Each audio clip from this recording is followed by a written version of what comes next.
Trina yung screenshot ng mga pag-uusap natin sa Facebook Messenger? Para malaman niya na pinaplastic mo lang siya. Ay, wow! Ako pa talagang pumaplastic sa kanya? Oo! Kasi ikaw naman talaga yung nanglalait kay Trina sa tuwing magchat-chat tayong dalawa. Pwede ba, Ira? Yan! Itigil mo ng bait-baitan effect mo! Kasi alam na ng mga kaopisina natin kung gaano ka ka-plastic! Ibig sabihin, may iba pang nakakabasa ng screenshot ng mga chat ko? Marami nang nakabasa, Ira. Marami nang nakakaalam sa office natin kung gaano kabaho yung ugali mo. Alam na rin nilang lahat kung ano-anong panlalait ang sinabi mo tungkol sa kanila. Grabe ka, Bia! Hindi ako makapaniwala na magagawa mo to sa akin. Ikaw pa na tinuturing ko na parang tunay kong kapatid. Huwag ka na magdrama dyan, Ira. Pinakita ko lang naman sa kanila kung anong totoong ugali mo. Wow! Sana lang pinabasa mo sa kanilang lahat yung buong messenger chat conversation natin. Hindi yung ako yung pinagmumukha mong masama sa lahat. At kung talagang maraming plastic na nagkalat ngayon, mukha mo yung pinakamakapal na plastic na nakaharap ko sa buong buhay ko. Daring sa... Aray! Grabe naman, take Oh my God! Barangay Anting-Antingan! Lights, camera, action! Dylan! Ano yan ha? Ba't ang dami mong pasa?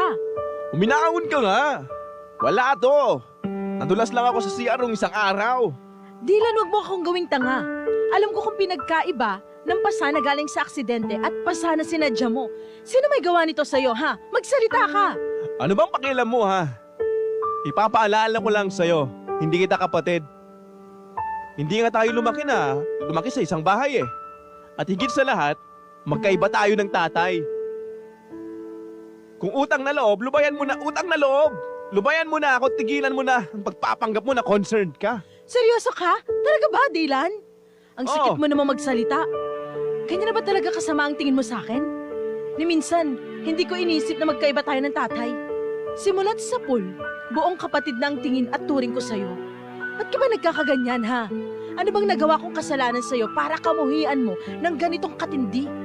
Nangako ka sa akin, di ba, na susunod ka. Nangako ka na magkikita tayo uli. Pero pinaasa mo lang ako. Pinaasa mo lang ako. Paasa Susunod? ka! Paasa? Paasa! Ako paasa? O kaya pinaasa? Ikaw na lang magpaasa!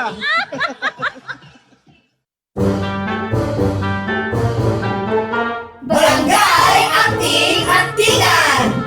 Lights, camera, action! Patawarin mo na sana ako. At kung mapatawad kita ngayon, anong mangyayari?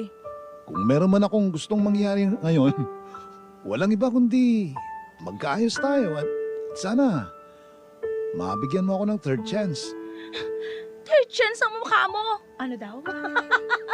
Wala na ba talagang pag-asa, Rosie?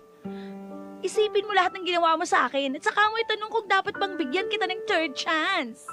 Alam ko, mahirap na pagbigyan mo ako ulit ngayon. Pero makakasiguro ka na hindi na magiging mali ang desisyon mo kapag bumalik ka sa akin. Natuto na ako. Narealize ko na hindi ko kaya na wala ka. Tapos iiwan mo ulit ako kapag may gulo na naman sa buhay mo? Hindi na mangyayari yon. Kung may problema man ako, hindi na ako bibitiw. Natuto na nga ako. Ayoko nang mahalin ka, Dom! Nakakainis ka! Halika nga! Halika nga rito! Yakapin mo ako! Kuha mo para.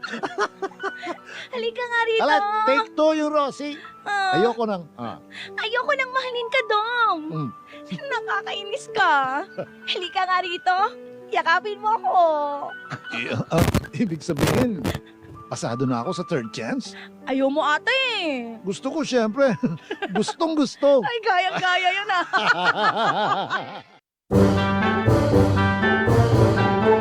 Barangay Anting-Antingan!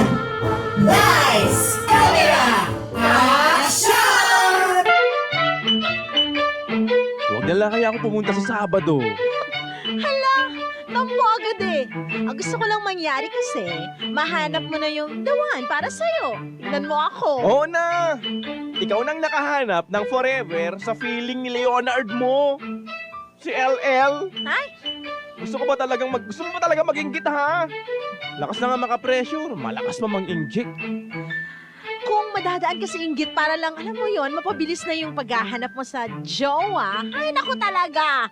Araw-araw kong ipapamukha sa'yo na super happy ako sa pagsasama namin ni Leonard. Nagpalit na pala siya ng pangalan. Ano? Di na Leonard, Ano? LL na. Ay! Katulad na kakilala ko, naging JJ. Ay, ganun ba yun? Ako, pero ako sa'yo, maghanap ka na ng jowa mo. Okay na ako dito.